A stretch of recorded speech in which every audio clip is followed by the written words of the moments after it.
Hey, welcome back to the Disney Plus Everyday Challenge. And today we had Treasure Island. This is a 1950 classic based on the Robert Louis Stevenson novel, the classic piece of literature. It is an hour and 36 minutes long, and like I said, it's from 1950. There are many different versions of this. There's one made in 1990. I don't think that was a Disney one. I'm not sure. Obviously, there's Muppet Treasure Island, which we watched. We've watched Treasure Planet. I think well, Treasure Planet. We saw that. It's also on Disney Plus. So yeah, there's a number of different adaptations of this story in various ways, including, like I said, space. But it's a classic tale of a boy drawn into a treasure hunt with pirates and against pirates, and well, he's basically tending bar. He's like 10, but he's tending bar at a local shop while his mom is off somewhere, and various different pirates come and go. He's helping to protect Billy Billy Bones, William Bones. Where have we heard that name recently? But anyway, he gets drawn into this situation where he ends up with a treasure map, and well, that causes a whole lot of people wanting to take advantage of that, including a man named Trelane, who is Trelawney, sorry, Squire Trelawney, played by Walter Fitzgerald, and Jim Hawkins is the boy, played by Bobby Driscoll. Trelawney is a bit of a, I don't know, he's not necessarily a sailor or anything else. He's just a guy who he apparently just has enough money to go out and blow time making more money. So he somehow finagles a doctor and a young boy to come along with him on a trip to find a treasure map. But of course, he's in such a hurry that he doesn't necessarily take a good amount of time to vet his crew, which you need a good crew if you're going to be traveling from England to apparently the Caribbean. Where there are pirates. Well, he does such a bad job of it that he ends up adding pirates to his crew unknowingly. Not the least of which is their boss, the infamous Long John Silver. One-legged, he's got a peg leg, he's got a pirate. He's got the triangle hat. He is the definition of what we see in modern society as a pirate, not barring Captain Jack Sparrow, the Disney version of a pirate of the Heart of Gold, or rum, or whatever. This guy. Okay, I gotta make sure it's clear who he is. Robert Newton plays Long John Silver. If you look at his picture on IMDb, looks nothing like him for the most part. Maybe the eyes, but I have to wonder. I realize there's plenty of other pirate stories, movies, TV shows, whatever, that had existed back in this time. It's an era where movies were really coming up, and honestly, there was the talkies still were. No, the talkies had been around for a few decades at this point. With the idea of, there's stories about pirates. Kids love pirates and cowboys, and soon they start loving spacemen in about a decade or so, or aliens and things like that. But there's already a spaceman kind of aesthetic or thing going on, but it didn't really super catch on, I don't think, until the 60s. But in this case, pirates and cowboys and all sorts of things, they were like cool to every single kid out there. Where we're like, Marvel Cinematic Universe or Star Wars, that kind of stuff. It was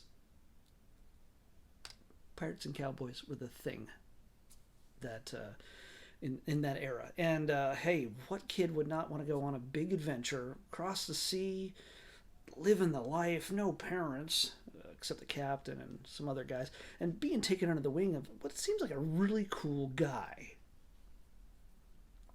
who trusts him with a gun?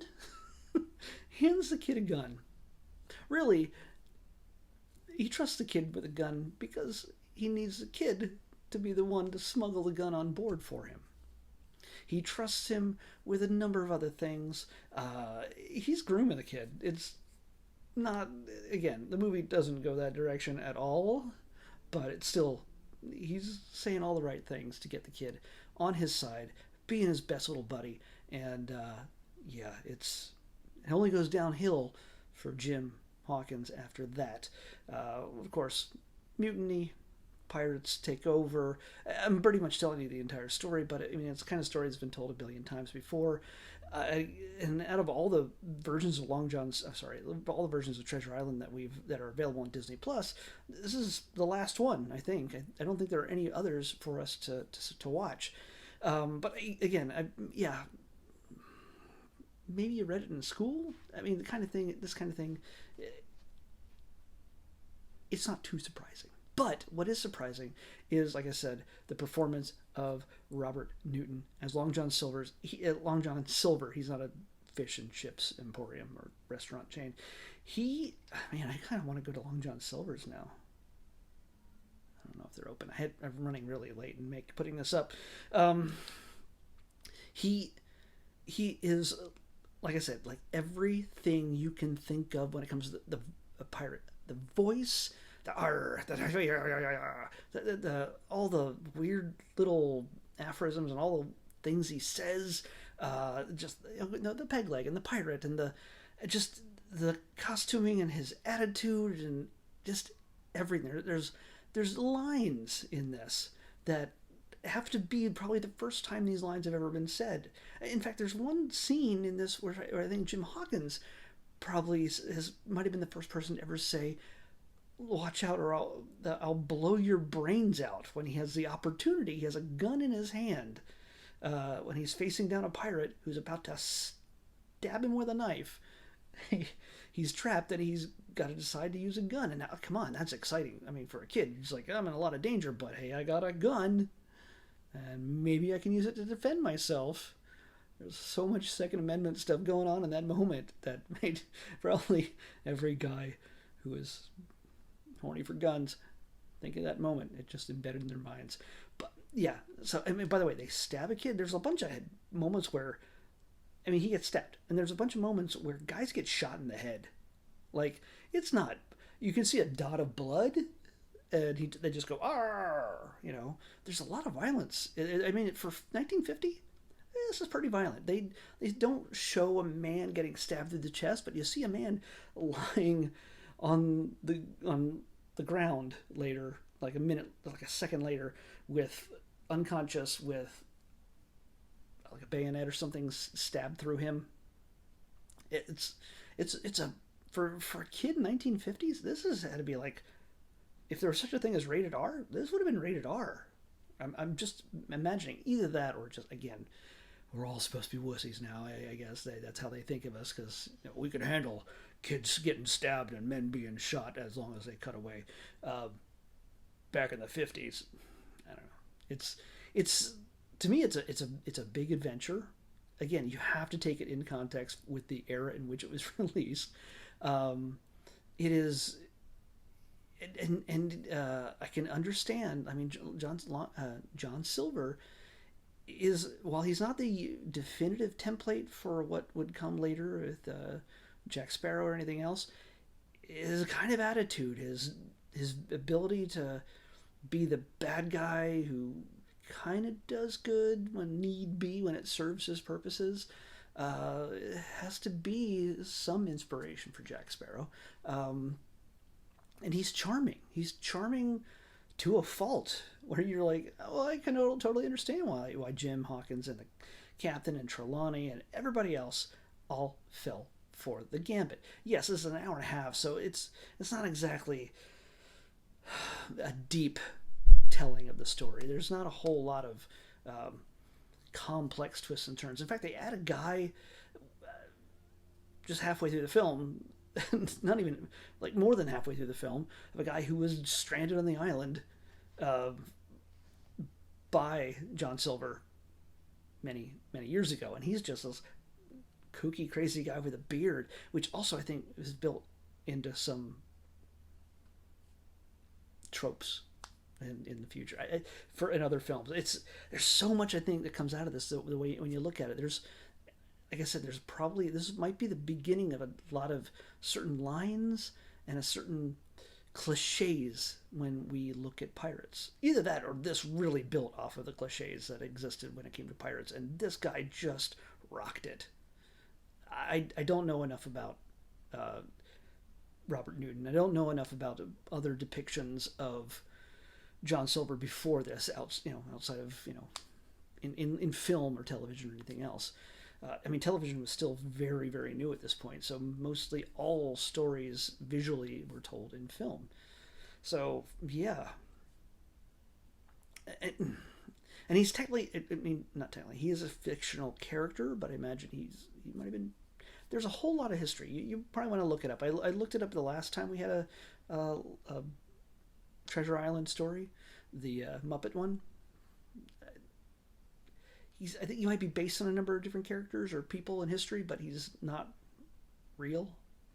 Maybe, I don't know. You'll have to check it out.